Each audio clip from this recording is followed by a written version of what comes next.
Boa tarde a todos. Na aula de hoje, a gente vai discutir o caso contínuo. Nas aulas anteriores, eu discuti e fiz exemplos do caso discreto. Antes de mostrar o que é esse caso contínuo, que é o caso mais geral de uso da lei de Coulomb, só um comentário sobre a aula anterior. Nós resolvemos um exemplo envolvendo uma molécula de hidrogênio e uma partícula alfa na aula anterior. Então, eu só queria comentar porque as condições para que eu obtenha o máximo e o mínimo é o seguinte: eu tenho que derivar e igualar a zero. Então, eu fiz isso, derivei e igualei a zero. Então, eu acho os pontos críticos.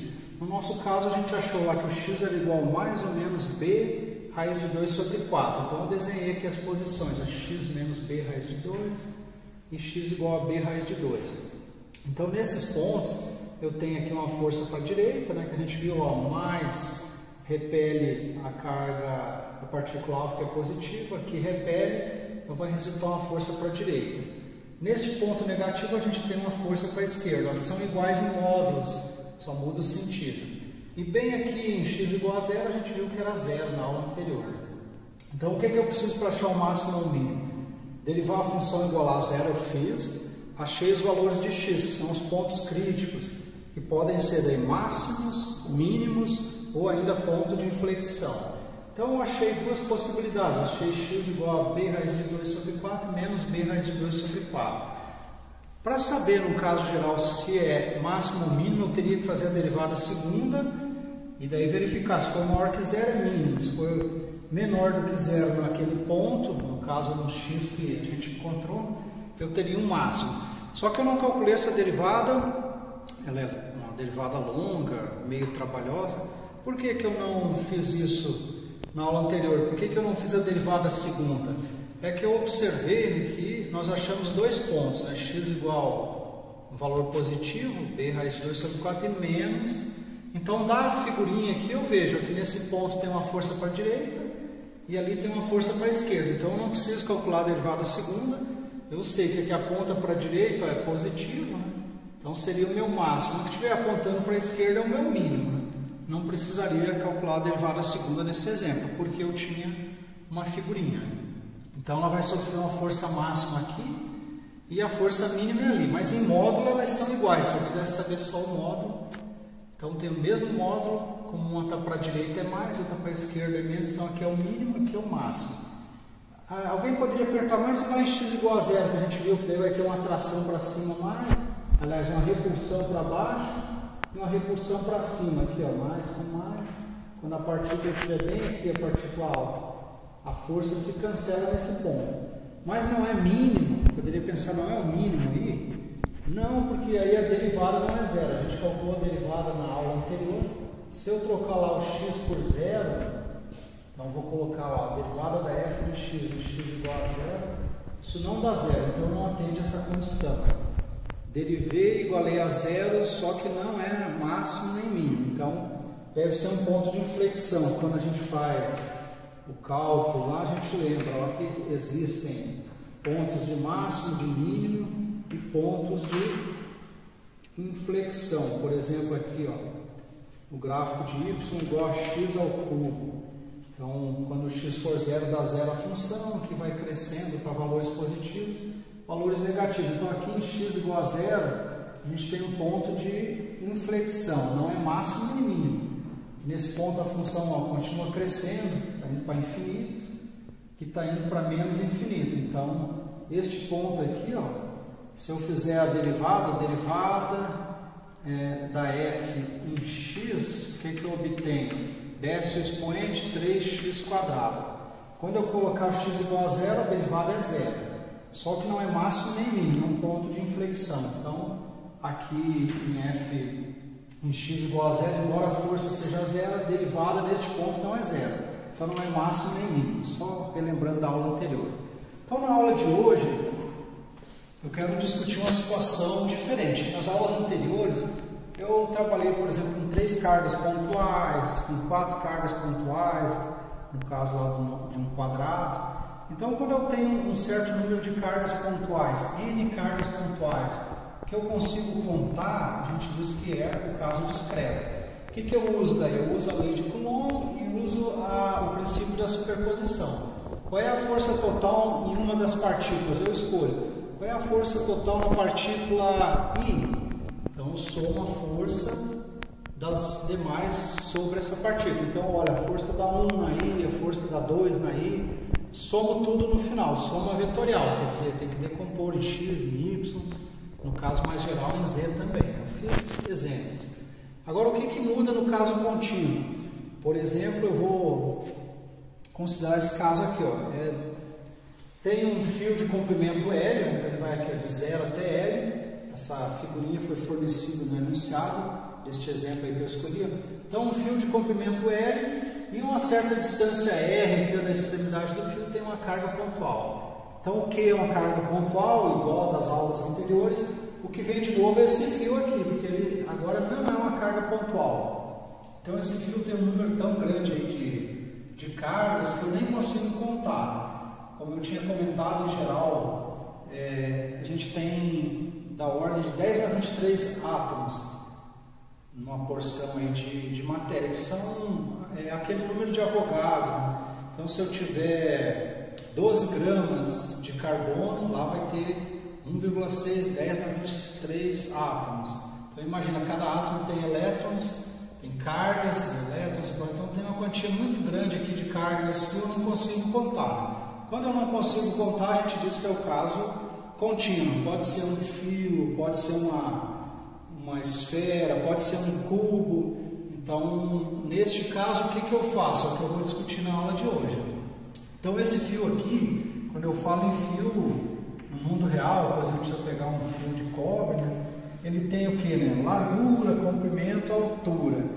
Então, aqui eu teria um certo raio, R, aqui é o comprimento dele, L. Então, a gente pensa aqui no nosso curso, para facilitar, que o L, o comprimento do fio, é muito maior do que o raio.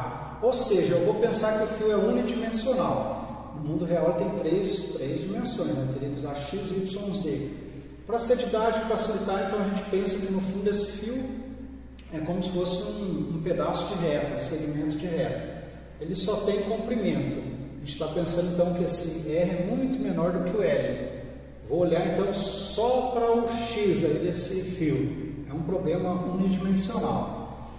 Senão eu teria que usar X, Y, Z. Então eu peguei esse fio, o que mais que ele fala aqui do enunciado? Um fio de comprimento L, carga total mais Q. Então a carga total deste fio aqui é Q maiúsculo, é positivo. E a carga está uniformemente distribuída. O que significa isso? Uniformemente distribuída significa que o lambda é constante. O que é o lambda? Eu vou mostrar aqui a definição. Lá em Física 2, a gente costuma definir a densidade de massa, que é massa por volume. Então, aqui em Física 3, a gente define também densidade, só que de carga. Então, no caso unidimensional, a gente tem a densidade de carga linear, a gente chama de lambda. O que é isso? A carga por comprimento. No meu caso, que eu vou discutir em X, eu chamei de dx. Se eu estiver olhando só em Y, seria dy, só em Z, seria dq, dz. Se eu tiver duas dimensões, a gente diz que é uma densidade superficial de carga. Sigma, carga por área. Finalmente, se eu estiver trabalhando com volume x, y, z, ρ é a densidade volumétrica de carga, dq sobre dv, né? Então, isso é parecido com Física 2, lá é massa por Física 2, como que é lá? Densidade é massa por volume. Então, é uma ideia parecida, definir a densidade, só que agora é de carga. Então, voltando lá no enunciado, significa, quando diz a carga está uniformemente distribuída, que o lambda é constante. O que é lambda? Carga por comprimento. Então, se eu pegar o meu fio, eu poderia ter a metade direita com mais carga do que a esquerda, uma distribuição não uniforme, mas nesse caso está dizendo, não, a distribuição é uniforme, a carga por comprimento é sempre a mesma. Isso vai facilitar as contas, então, para facilitar a nossa vida, para ser mais didático, a gente começa com esse caso mais simples. Se o lambda não for constante, eu tenho que ter uma expressão para o lambda. Como é que o lambda varia com a distância? É como um x quadrado, é como um x ao cubo? Então fica um problema um pouco mais realístico, mas um pouco mais complexo. Então, para facilitar a partir do mais simples, a gente pensa lambda é constante. Muito bem. Então, como é que eu faço? Antes, quando eu tinha duas ou mais partículas ou cargas pontuais, eu usava a lei de Coulomb direto. Pegava um par, né, de partículas e aplicava. Carga 1, carga 2, carga 1, carga 3. Então, eu ia trabalhando aos pares. Como é que eu faço agora? A lei de Coulomb se aplica para cargas pontuais. Mas este fio não é pontual. O que eu faço então? A ideia é recair num problema conhecido, né? Tem um amigo meu lá da graduação brincava, é o teorema da chaleira. Você vai fazer chá, você tem que pegar a chaleira, coloca água fria, aquece a água, põe o chá na xícara, daí põe a água quente, está pronto o chá. Mas e se alguém já tiver a chaleira com a água quente? Aí é um problema novo, você não sabe o que fazer, você tem que jogar essa água fora, colocar água fria e fazer tudo de novo, que é um processo conhecido. Então ele falava isso brincando, mas a ideia por trás aí dessa brincadeira é que a gente procura sempre analogias e recair em algo conhecido. Então eu sei trabalhar com cargas pontuais, o mais que é pontual. O fio não é. Então, será que eu não consigo recair no caso anterior de duas cargas pontuais? A resposta é sim. Com a ajuda do cálculo, a gente consegue recair numa situação conhecida. O que eu vou fazer? Então eu vou imaginar que eu dividi o fio em elementos, pequenos elementos. Então vou marcar aqui, ó. Vamos ver se destaca um pouquinho a cor. Então eu vou dividir mentalmente esse fio em pequenos elementos. Cada elemento desse vai ter um comprimento dx, que está ao longo do eixo x, e vai ter uma carga dq. Então eu vou dividir, ó, todo o fio, ó, vai ter aqui um número muito grande, um número na verdade que tende ao infinito. Então cada pedacinho desse tem um comprimento dx, que a gente lembra lá do cálculo. Eu posso pegar um comprimento, um certo objeto de comprimento L e dividir em pedaços ΔX. Aí eu imagino que eu vou transformar esses pedacinhos e deixar menores, muito menores.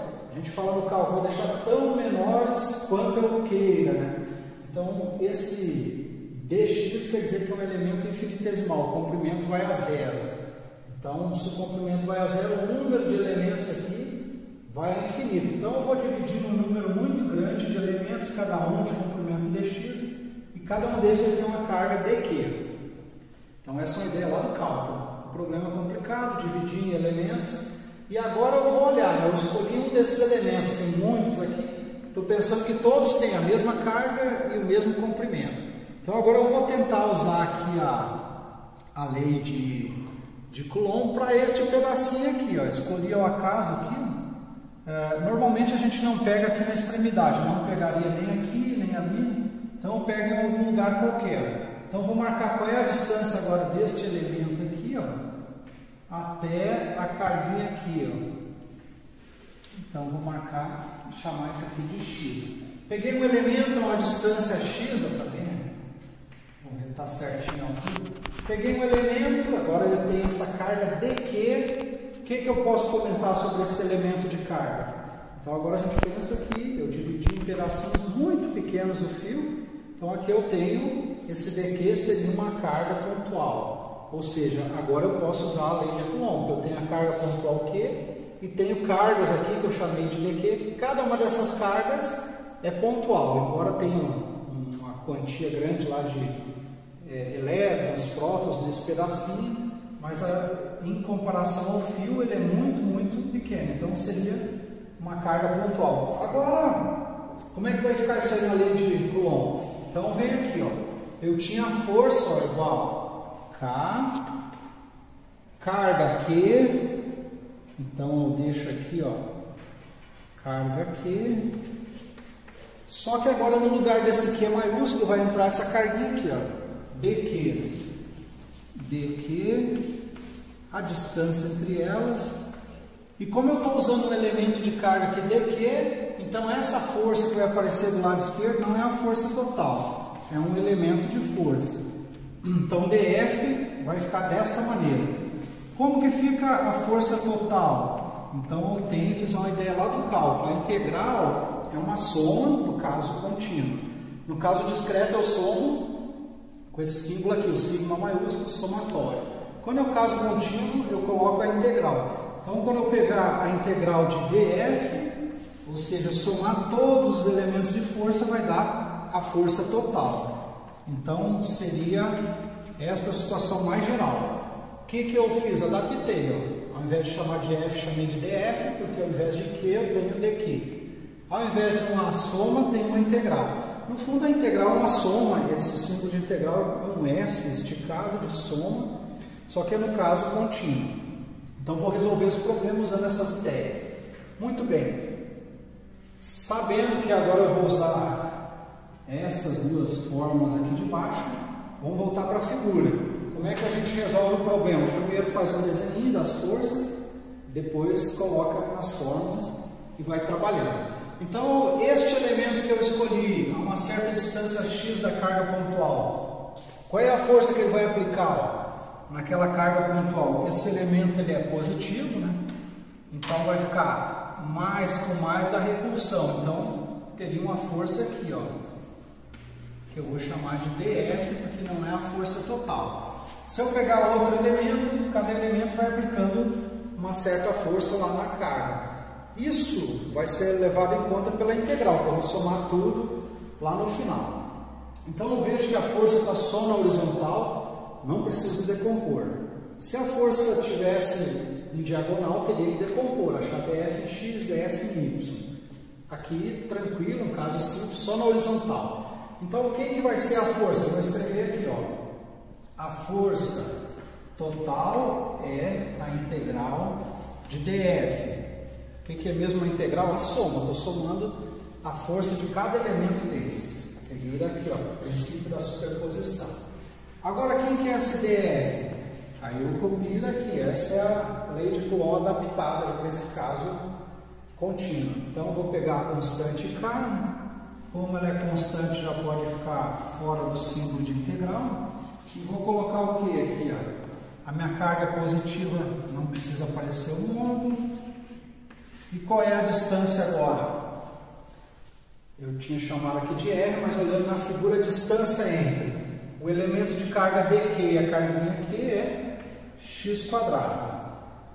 Então eu preciso deixar essa integral tudo em função de x. Então a gente escolhe normalmente uma variável. Se for no problema geral x, y, z, eu vou deixar ou só em x, só em y, só em z, tem que deixar uma variável.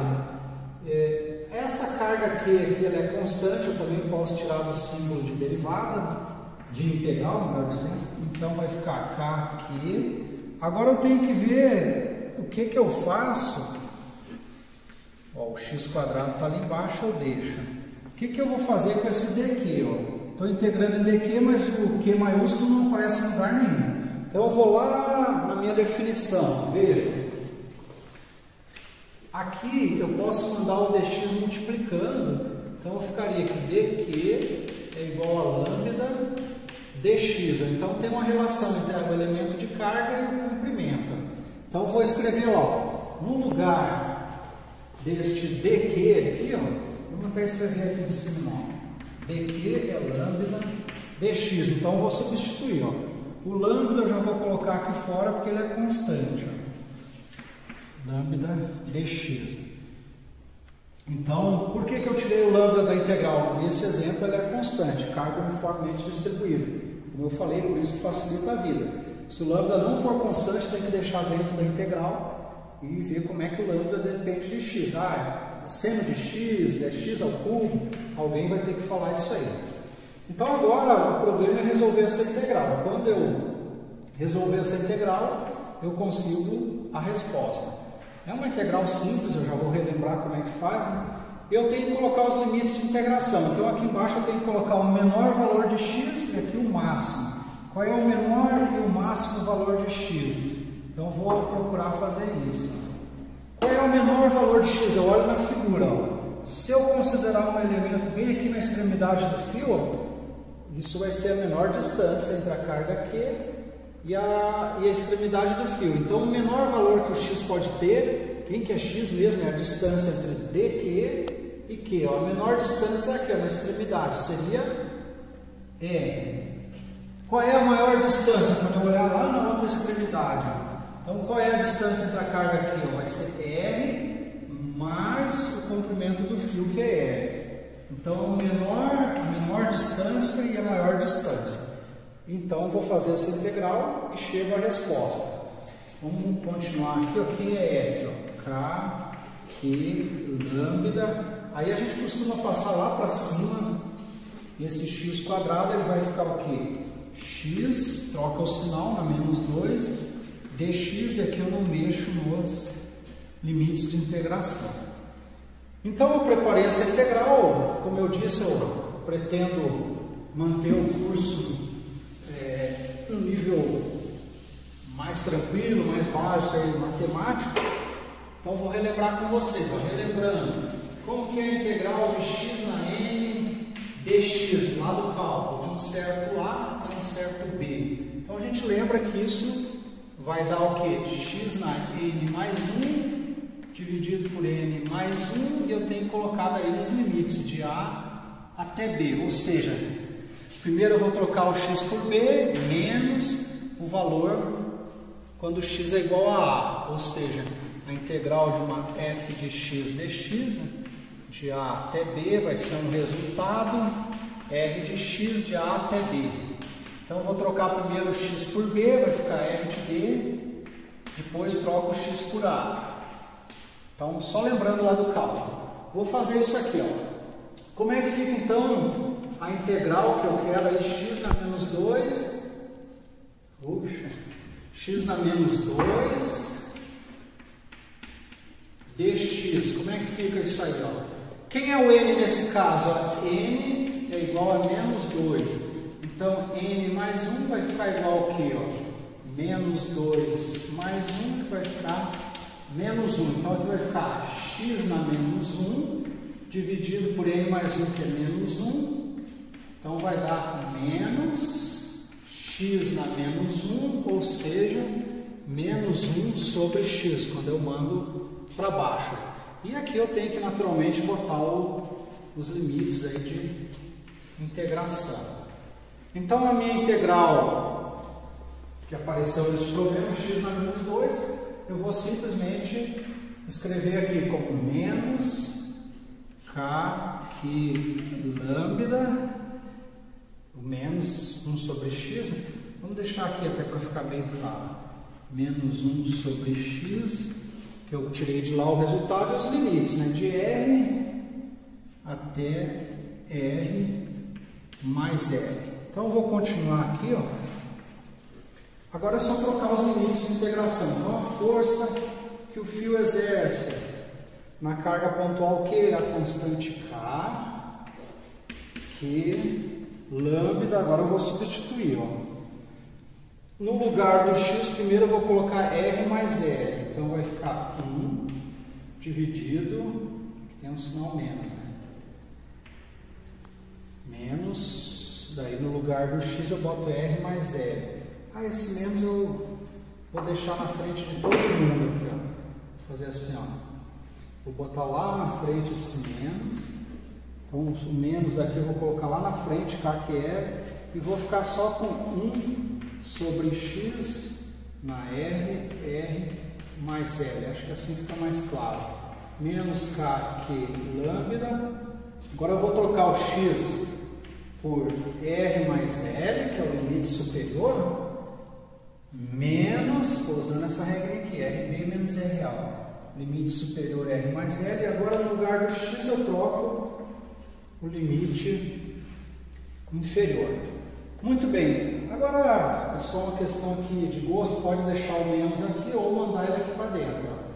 Vou mandar aqui, menos vezes isso vai dar menos, menos com menos vai dar mais, ou seja, a F vai ser igual, vamos giz mais aqui, então a F vai ser igual, vamos lá, K que lambda, menos, vem para cá fica menos, vem para cá fica mais, 1 sobre R, escrever o positivo na frente, o menos com menos deu mais, menos 1 dividido por R mais R. Muito bem, chegamos à resposta. A gente costuma, no final, substituir esse lambda. Por quê? Vamos olhar no meu enunciado. No enunciado, ele mostrou essa figurinha. O que aparecia lá na figurinha? Originalmente, então, no início, o que eu tinha? No início eu tinha o R, que ele deu aí, distância entre a carga e a extremidade do fio. Tinha o L, comprimento do fio, e a carga total do fio, e essa carga minúscula aqui. Então, a minha resposta deve ficar em termos do que havia no início na figura. R, L, Q minúsculo, naturalmente pode aparecer a constante K lá da eletrostática. Estou olhando na minha resposta, tem o K, tem o Q, tem o RL, mas o lambda não estava lá no início na figura. Então a gente costuma eliminar ele da resposta. Mas aqui está correto. A pessoa me dá o lambda, me diz quem é o R, o L eu coloco aí e resolvi. Como é que eu vou eliminar esse lambda? Vamos olhar aqui. Ó. Então, se, que é o nosso caso aí, é uma observação, mas se o lambda for constante, o que vai acontecer? Então, tem aqui lambda constante. Então, vou ficar com isso, trabalhar com essa fórmula. dq é igual a lambda dx. Então, eu vou integrar dos dois lados. A integral de dq é igual à integral de lambda dx. Só que o lambda é constante. Então, significa que eu posso tirar ele do símbolo de integral. O produto está multiplicando e é constante, ele sai do símbolo de integral. Então, o que fica? A integral é a soma. Se eu somar todos os elementos de carga, vai me dar o quê? A carga total. Se eu somar todos os elementos de comprimento, vai me dar o comprimento total. Ou seja, quando o lambda é constante, agora eu mando dividindo, a gente tem que isso aqui é verdade. É a carga total pelo comprimento. Então, vou usar isso aqui, ó. Vou observar aqui embaixo. Lambda, como ele é constante, vai ser a carga total pelo comprimento do fio. Então, eu troco aí, ó. No lugar do lambda, o que vai aparecer?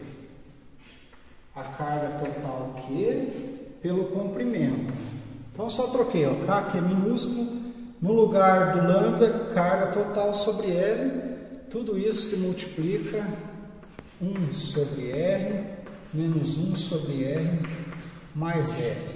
Então, nós chegamos à resposta, eu vou só passar a limpa aqui em cima, fechamos aí o exemplo.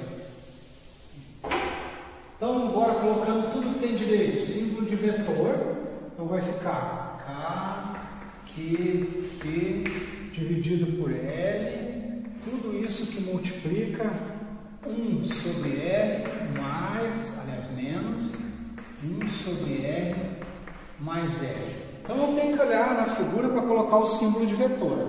A minha força resultante vai apontar para a direita. Todo elemento que eu pegar aqui, ó, mais com mais, vai repelir para a direita aqui, ao longo da linha que une o centro das cargas, sempre em X. Então, aqui ficaria o unitário I, para dizer que é a direção, né? Que me dá a direção, que é o eixo X aí na horizontal. Aqui na frente, como está um sinal mais, é o sentido, é positivo. Então, eu nem botei o sinal de mais, mas entraria um mais aí na frente. Então, chegamos à resposta. Só para fechar, o que a gente fez mesmo nesse problema?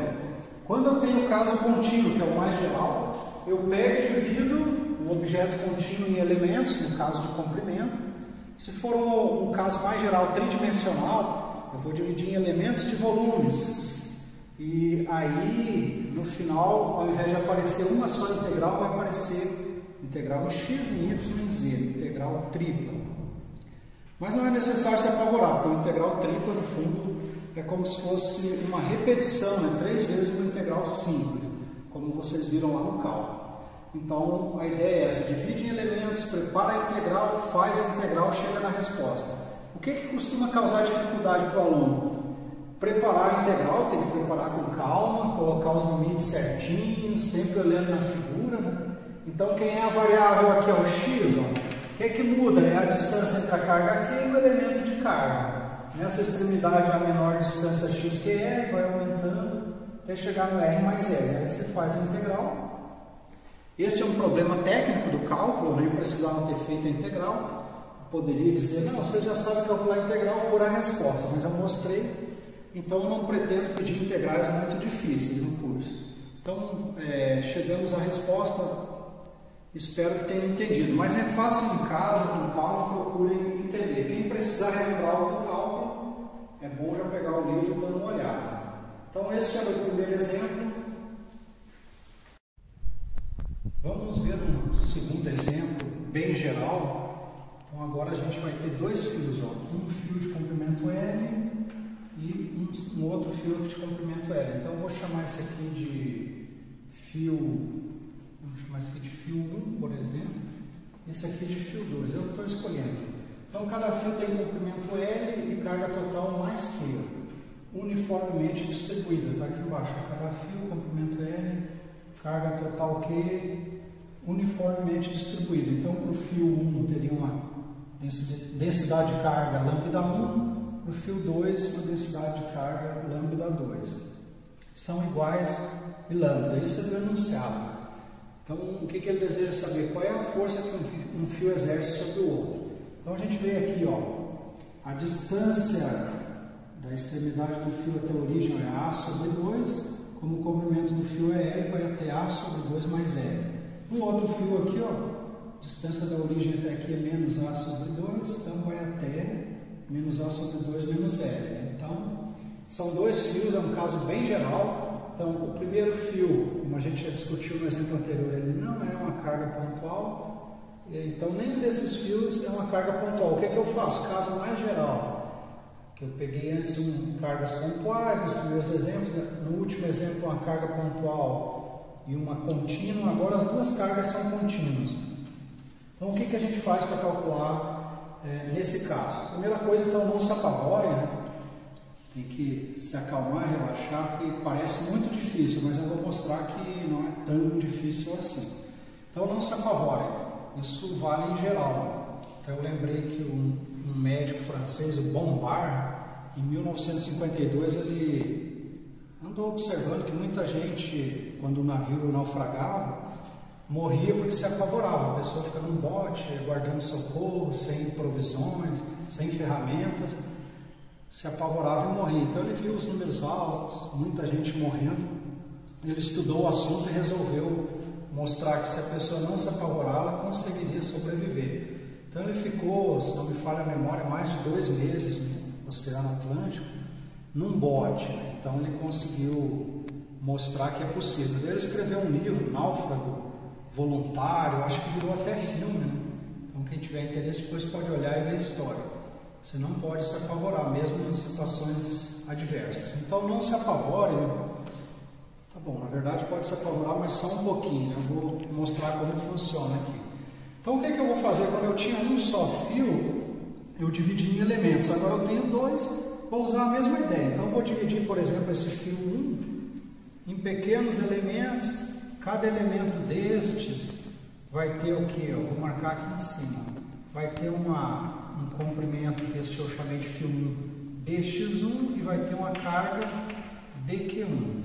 Vou dividir também o outro fio em elementos, e agora eu vou chamar então de cada elemento que tem um comprimento dx2 e tem uma carga dq2. É a mesma ideia do exemplo anterior.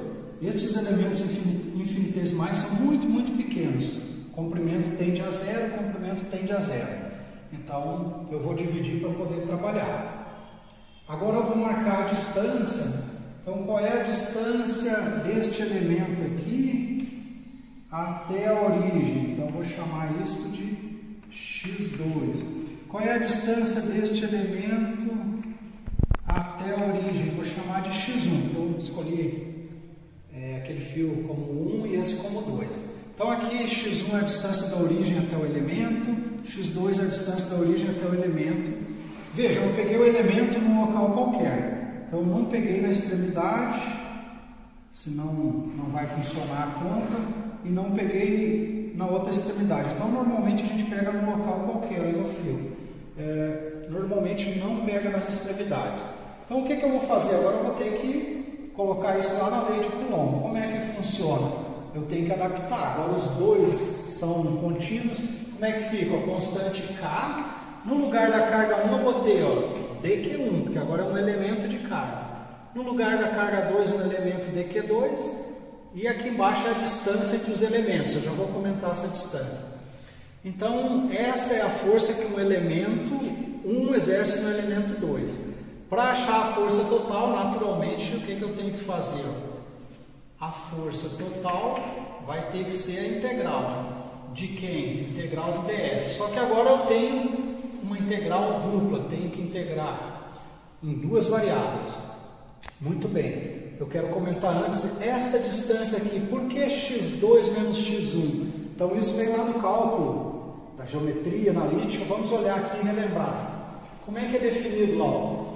Que às vezes a gente pode pensar, ficou x2 menos x1. Por que não ficou a soma x2 mais x1? Afinal, quando eu olho na figurinha, qual é a distância aqui? Distância entre o elemento de carga dQ1 e o dQ2. Eu olho e parece que x1 mais x2. Então, a princípio, eu poderia pensar em colocar x1 mais x2 ao quadrado. Por que tem que ser um sinal de menos? Então, lá do cálculo da geometria, o que a gente lembra? A distância é definida como um módulo de x2, x1. Então, a posição é um vetor, então eu marquei aqui uma posição 1, chamei de x1, aqui é uma posição 2.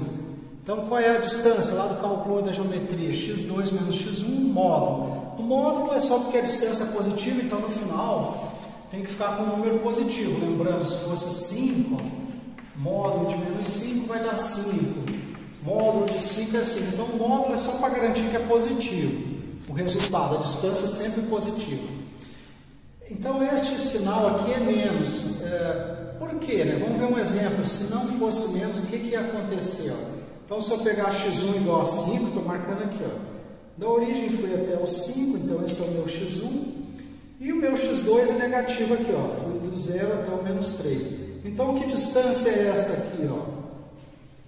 Que distância? Então, eu vou usar a regrinha lá do cálculo. x2 menos x1, pegar o módulo. x2 menos x1, então vai dar 5.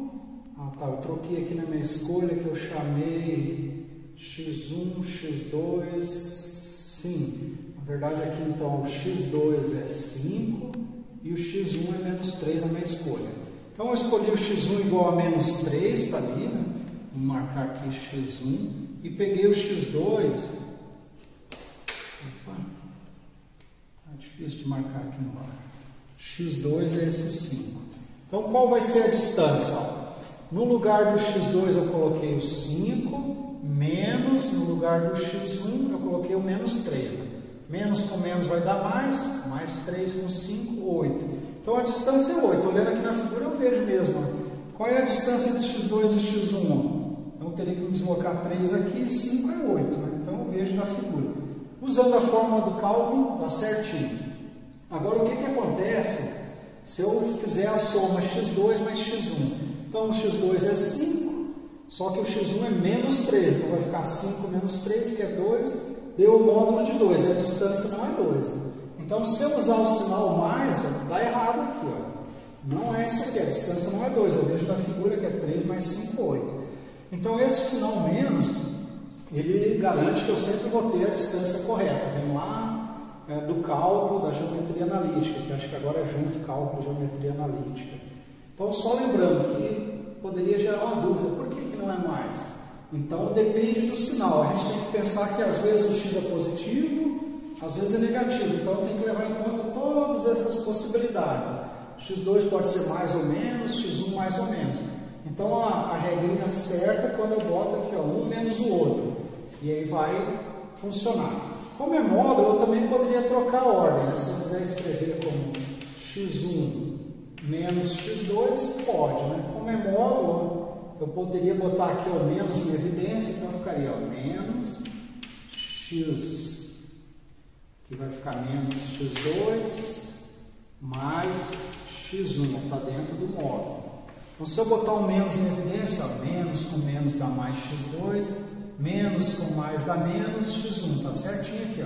Só que o módulo mata esse sinal de menos aí, ó. Então eu posso dizer que isso também é módulo de x1 menos x2. Ou seja, eu posso escrever que a distância é x2 menos x1, ou ainda posso escrever que a distância é x1 menos x2, porque está em módulo, trocar o x1 no x2 vai aparecer um menos que o módulo acaba eliminando. Então, só um comentário lá da geometria. Voltando, então dividir o fio 1, dividir o fio 2, são elementos infinitesimais. Eu penso que o dQ1 e o dQ2 agora são cargas pontuais. Coloquei na minha lei de Coulomb adaptada, carga 1, carga 2, distância. Então, agora eu tenho que calcular essa integral. Vou usar o mesmo truque do exemplo anterior. Então, no lugar da carga Q1, eu vou botar lambda 1 dx1. Lambda 1 é igual a lambda aqui do enunciado, então vai ficar lambda dx1. No lugar da carga 2, vai ficar lambda 2 dx2, como lambda 2 é lambda, coloco desse jeito. Lambda é constante, eu posso tirar do símbolo de integral. Então, aqui, ó, quando eu for calcular essa integral, tem que botar o df aqui, ó. No lugar do df, então, aqui que vai aparecer a constante k. No lugar de dq1 vai ficar lambda dx1, ó. Lambda dx1. No lugar da carga 2 vai ficar lambda, por isso que deu um quadrado, dx2. Então, lambda vezes lambda deu lambda quadrado, dx1 dx2. Aqui é a distância. Tem que colocar os limites de integração. Então, eu vou olhar na figura. Quem que entra aqui embaixo? Ó? Isso aqui é o que? É o menor valor. Vou anotar aqui que é importante. O menor valor de x1. Aqui em cima, quem que entra? É o maior valor de x1. Então, vou olhar na figura. Qual é o menor valor de x1? x1 é a distância da origem até o elemento. Então, o elemento mais próximo da origem é este aqui, ó. Qual seria a distância daqui até ali? A dividido por 2, por isso que eu coloquei lá, ó. Qual é o maior valor de x? A maior distância, quando eu pego um elemento lá na extremidade, ó. Qual é a distância até a origem? Ó? Vai dar A sobre 2 mais o comprimento do fio. Então, A sobre 2 mais L. Para o x2, eu faço a mesma coisa. Eu venho olhar o menor e o máximo valor. Então, o menor valor do x2 está aqui, ó. É esse extremo aqui, ó, menos A sobre 2 menos L. Marquei lá. E o maior valor desse x2 é menos A sobre 2, aqui nesse extremo. Então, os limites eu coloco menor valor de x, maior valor de x. E eu noto aqui que essa integral tem uma ordem. Eu estou integrando primeiro em x1, depois eu vou integrar em x2. Então, quando a gente vê lá, acho que cálculo 2, muda em cada lugar o nome, uns falam de cálculo B, cálculo C, cálculo 2, cálculo... Então, a gente vê lá na integração múltipla que tem uma ordem. Então, aqui, primeiro eu vou integrar em x1, pensando que o x2 é constante. Esse é o truque, né? Eu tenho variáveis, 3 variáveis, x, y, z. Vou integrar primeiro em x, então eu penso que o y é constante, o z é constante. Depois eu integro em y, depois em z. Então, eu vou integrar primeiro em x, daí eu penso que o x2 é constante e trabalho com o x1, depois faço a integral em x2. Então, tem uma ordem. Esses aqui são os limites, ó, de x1. Estou integrando primeiro em x1, é a primeira integral aqui. Depois vou integrar em x2. Então, como é que fica essa integral? Eu já vou mostrar como é que calcula. Mas fazendo a integração, a gente chega nessa resposta aqui, ó. Já vou mostrar um problema técnico, como é que calcula. Então, a força que atua, a força que um fio exerce no outro é a constante K, lambda quadrado, e aparece o logaritmo natural, de A mais lambda ao quadrado, dividido por... Aqui não, na verdade não é lambda, né? Copia. Aqui não aparece esse lambda. Anotei errado. Então, A mais L ao quadrado, dividido por A, vezes A mais 2L. Então, esta é a força. Aqui eu troquei, eu lembrei que o lambda é Q sobre L. Então, lambda ao quadrado é K ao quadrado, dividido por L ao quadrado. Então, essa é a resposta em módulo. Se eu quiser escrever em vetor com tudo que tem direito, eu só preciso colocar aqui o símbolo de vetor, colocaria o símbolo de vetor e coloco o unitário que vai aparecer lá, que no caso é o I. Vamos ver, ó. Este elemento aqui, ó, dQ2 ele é positivo, esse elemento dQ1 é positivo, mais com mais da repulsão. Então, qual seria a força aqui neste elemento dQ1? É uma força que apontaria para a direita aqui, ó, dF. Qual é a força deste elemento? Mais com mais repulsão, o elemento 1 repele. Então, as forças estão sempre na horizontal, ou seja, eu colocaria o unitário I. Então, esta é a resposta. O que a gente nota? A força entre dois fios não é igual àquela força que aparece para duas cargas pontuais. Quando eu tenho duas cargas pontuais em repouso lá na lei de Coulomb, eu vejo que vai ter um inverso de quadrado. Aqui, ó, aparece o que? O tamanho do fio ao quadrado, que é o L. O que mais que aparece? A carga total do fio ao quadrado. E daí aparece um Ln de... Aqui dentro tem o comprimento do fio e tem esse A. Quem que é o A? Então, o A é a distância entre os fios aqui, ó. Aqui vai de 0 a menos A sobre 2, de 0 a A sobre 2. Então, aqui, ó, a distância entre a extremidade do fio 1 e do fio 2 é o A. Então, a distância entre as extremidades dos fios aparece aqui, ó. Aparece dentro de um Ln, ó. O A está aqui e o A está aqui embaixo. Então, não é aquela lei que a gente só o inverso do quadrado, que aparece dentro de um Ln. Então, é uma lei diferente quando eu tenho dois fios. Vamos calcular a integral agora. Seria a parte talvez mais complicada. Como é que eu faço para calcular a integral? Então, eu só copiei esta integral aqui, ó. Copiei ali, ó, sem colocar os limites, só para ganhar tempo. Depois que eu fizer a integração, eu boto os limites. Então, como é que eu faço a integral em x1? Estou pensando que o x2 é constante.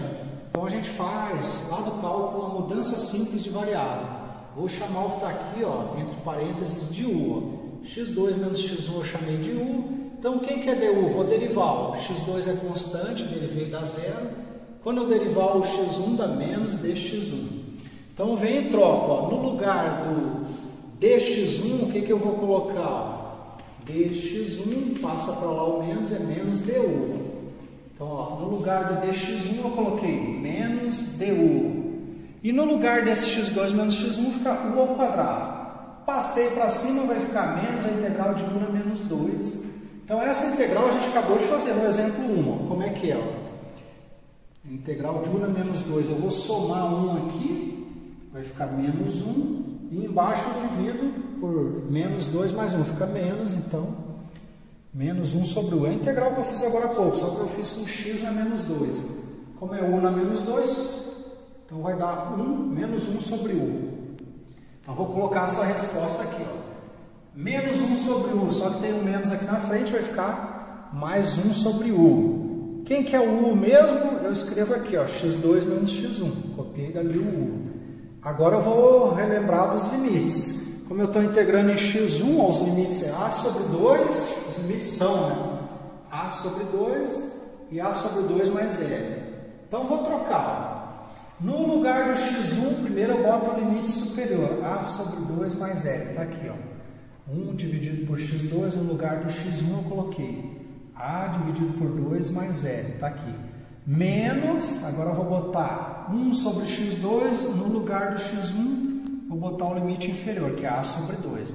Então, eu cheguei nessa expressão após integrar na variável x1.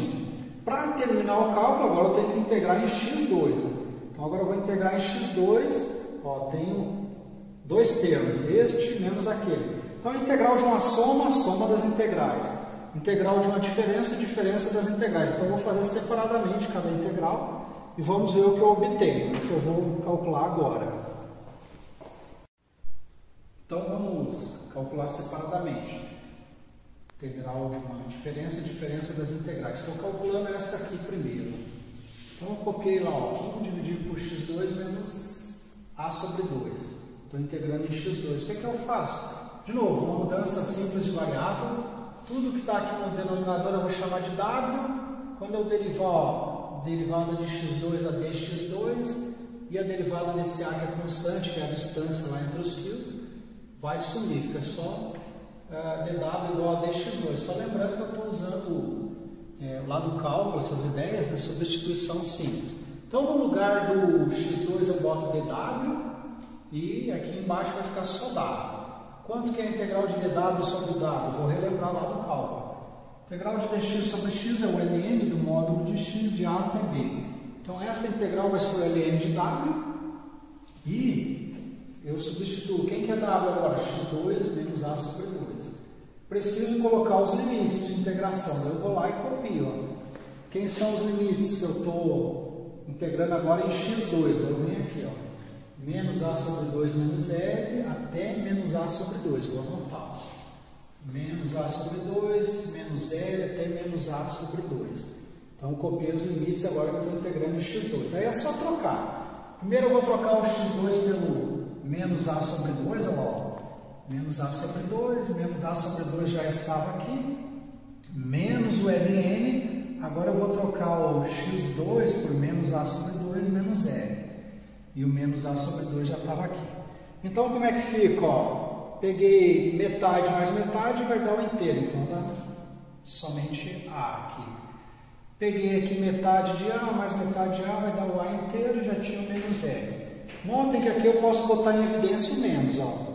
Menos vezes A dá menos A, menos vezes L dá menos L. O módulo, pessoal, ele já elimina o sinal negativo. Então, eu não preciso escrever aqui, ó, módulo de menos A. Por quê? Porque o A é uma distância sempre positiva.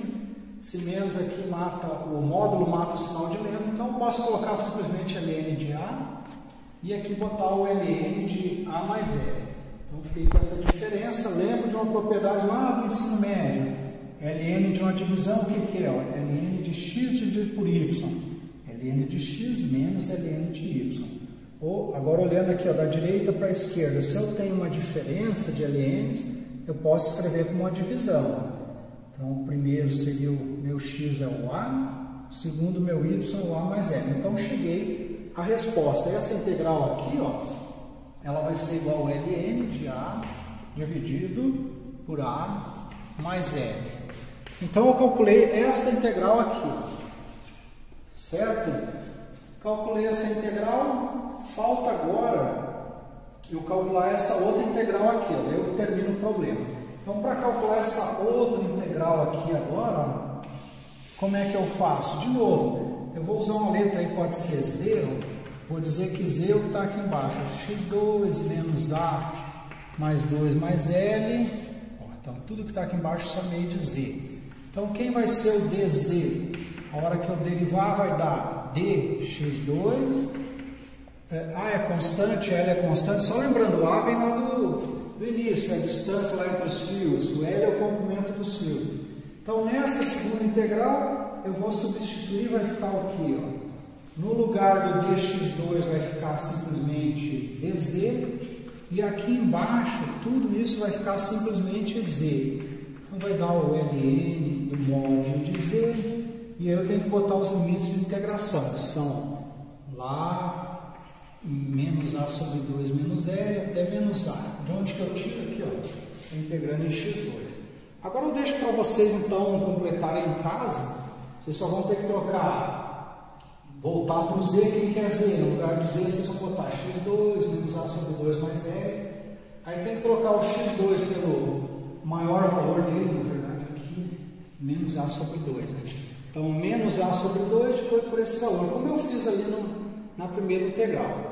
Fazendo isso, no finalzinho, vocês vão de novo usar a propriedade, ln de uma divisão, a subtração dos ln, vão chegar à resposta. Então, esta integral que eu chamei de i, tem uma parte que eu calculei lá, e vocês vão fazer esse outro cálculo, e quando juntar o cálculo aqui de vocês e o cálculo que eu fiz, vocês vão chegar a esta resposta aqui, ó. Juntando tudo, manipulando, vai dar ln de A mais L ao quadrado, A vezes A mais 2L. Quando eu troco o lambda aqui, ficou Q quadrado, L quadrado. Ah, tá, daí aqui eu perdi, na verdade. Então, tem que corrigir que nas anotações que eu, daqui para lá, perdi o 2. Pessoal, como eu já disse, a gente sempre tem que ter cuidado, porque às vezes a gente esquece um sinal, esquece um expoente, troca uma letra. Então, tem que sempre revisar. Você terminou o cálculo, está pronto, não preciso fazer mais nada? Não, tem que voltar e revisar. Será que eu não errei sinal? Será que eu não pulei um passo? não esqueci algum valor. Então tem que conferir. Vamos tomar um pouquinho de fôlego aí. Como eu disse, não se apavore. Como o pessoal diz nos filmes, eu sou apenas um mensageiro. Então eu não pretendo pedir na prova integrais assim tão longas, tão envolventes. Mas para falar a verdade, eu acho tão bonitos esses integrais que dá vontade. Olha só, a gente nem tem vontade de apagar o quadro, uma só ponta.